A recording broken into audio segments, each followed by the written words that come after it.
Atau bisa jadi sebenarnya dia butuh nikah ya. Nah, atau di sini, bisa di sini, ini bisa dirasakan nut. Ada lagi nggak sih sebenarnya treatment yang bisa lebih ajaib gitu? Aing mau, aing hayang nginum. Nah, biasanya kalau uratnya seperti ini mah kaku, mungkin ya sedikit stres lah, banyak kegiatan atau pengen nikah lagi.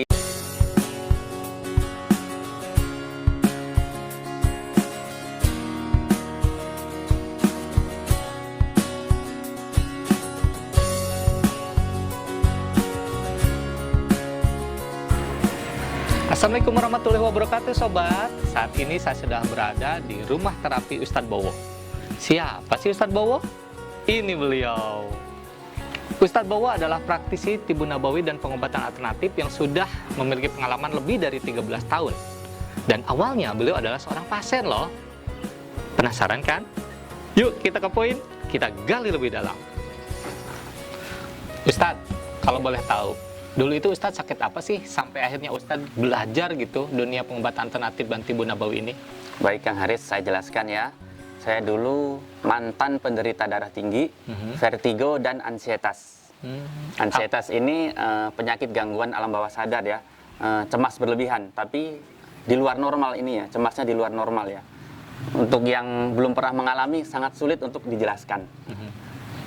Sehingga saya berobat ke sana ke sini sampai saya tertarik dengan pengobatan itu ya. Saya pelajari bekam, ruqyah, pijat saraf, pijat refleksi, sehingga saya akhirnya bisa mengobati orang lain dan nantinya saya mendapatkan kesembuhan ya.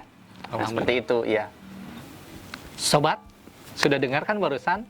Beliau memiliki 4 bidang keahlian dalam dunia pengobatan ini. Dan untuk yang pertama, kita akan coba kepoin lebih dalam lagi tentang ruqyah. Setuju? Nah Ustadz, saya kalau ngelihat di tayangan-tayangan televisi, kalau ruqyah itu berhubungan dengan dunia gaib gitu, dengan jin dan sebagainya. Benar gak sih itu? Jadi begini Kang Haris ya, tidak selalu ruqyah itu berhubungan dengan yang gaib, mistis atau dunia jin atau setan ya. Jadi pengobatan ruqyah ini bisa juga berkaitan dengan masalah psikologis atau kejiwaan ya. Dan untuk pengobatan ini tentunya tidak menyeramkan ya, tidak heboh seperti yang kita lihat saat ini ya, seperti yang kita lihat di media-media televisi seperti itu ya. Untuk pengobatan ruqyah yang bersifat psikologis, justru pasien akan kita tenangkan, jadi tidak boleh reaksi.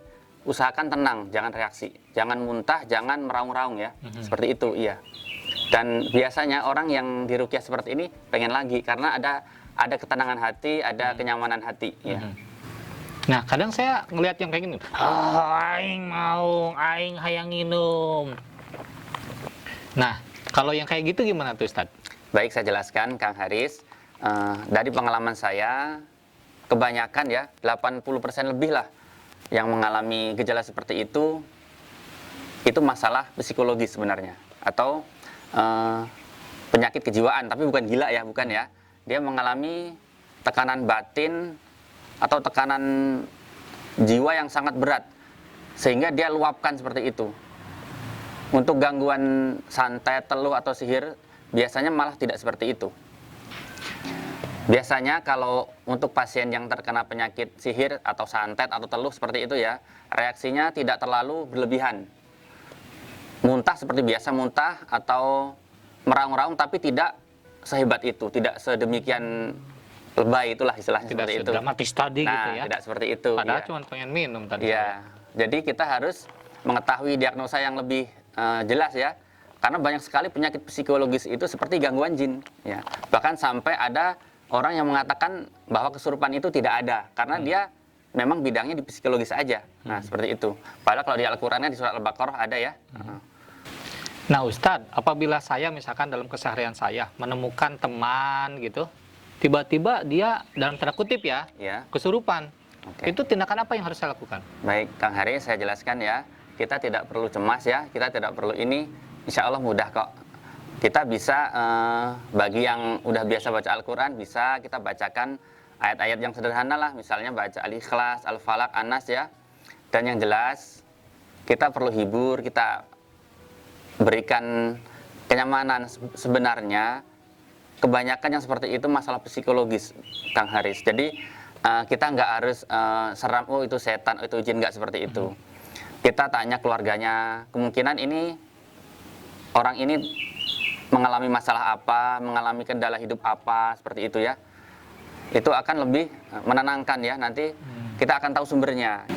Ya, jadi kalau begitu, kalau sampai kejadian, harusnya kita jangan panik, jangan malah dikerubutin gitu. Apalagi ada yang latah juga, ikut-ikutan juga gitu. Malah jangan dibikin tambah panik. Jadi kita bawa aja ke ruangan dan hanya orang-orang terdekat yang bisa mendampingi dan menenangkannya dengan baca-baca Quran tadi ya. Betul Kang Haris, betul. Ada lagi nggak sih sebenarnya treatment yang bisa lebih ajaib gitu? Sebenarnya bisa keluarga, bisa teman, berilah dia sesuatu yang membuat dia senang. Entah uang, entah handphone, atau sesuatu yang ringan tapi dia senang. Karena dia itu butuh kenyamanan, butuh ketenangan jiwa. Nah, seperti itu. Iya. Atau bisa jadi sebenarnya dia butuh nikah ya? Bisa jadi. Kasih calonnya. Bisa. Kita lihat nanti riwayatnya seperti apa, keluarganya mungkin lebih tahu ya. Jadi tidak perlu orang tuh pada datang, pada ngerumuni, nanti malah dia tambah stres. Iya. Karena memang dampak psikologis yang berat yang membuat terluapkannya seperti itu. Iya. Gitu. Tapi kalau begitu bisa kelihatan dong ada titik-titik saraf yang tegang diakibatkan oleh psikologis tadi. Nah, baik itu Kang Haris saya jelaskan ya.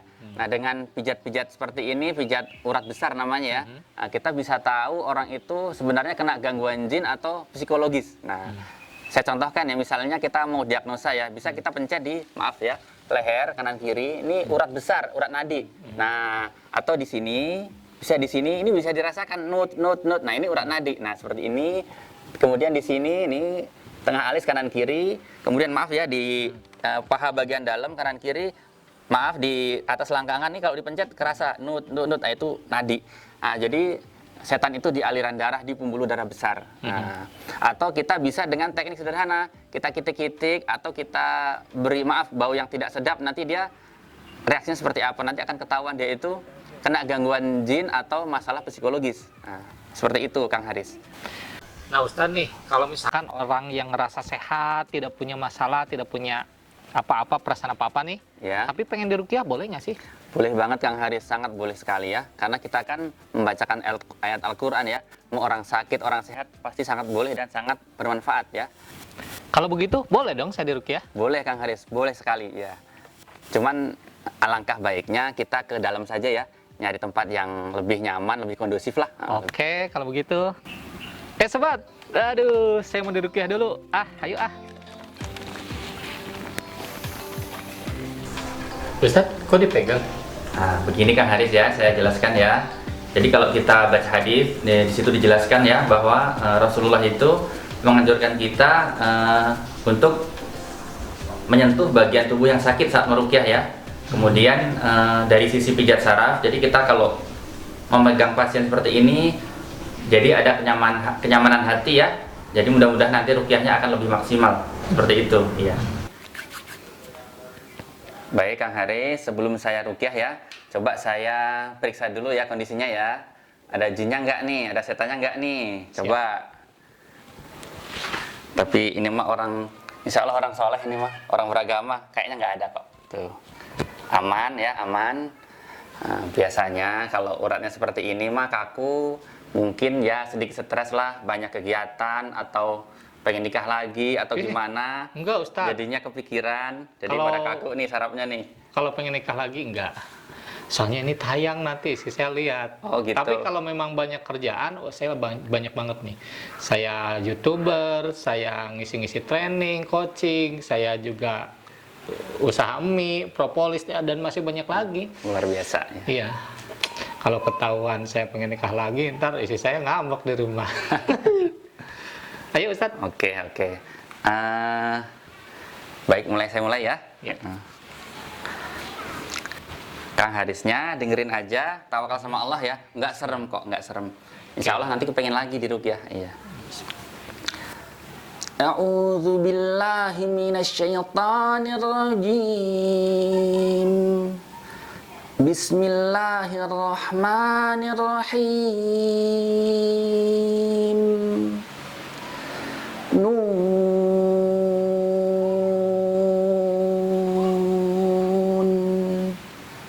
wal qalami wama yasturun. Ma أنت بنعمة ربك بمجنون Idza tutla alaihi ayatuna qala asatirul awwalin sanasimuhu alal khurtum.